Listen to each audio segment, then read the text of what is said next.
Read the mind of the marker. It's a very important document, official document by ACCA.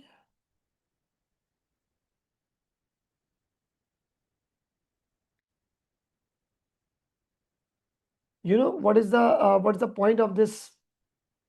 Read the mind of the marker. It's a very important or say mind-blowing document, right? Now, what is this? It is the read the mind of the marker, the name of the document. ACCA marking team had selected two answer scripts.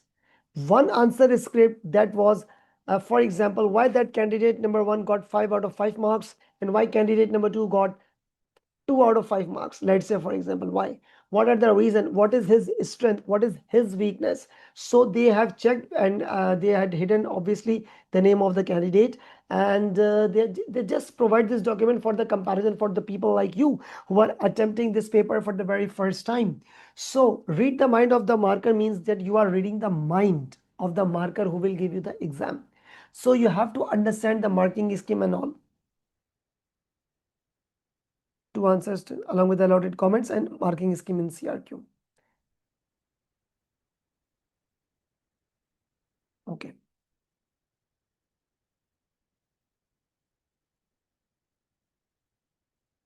Read the document in the month of Feb. In the month of May, sorry. Right. In the month of May, that means after completion of the course.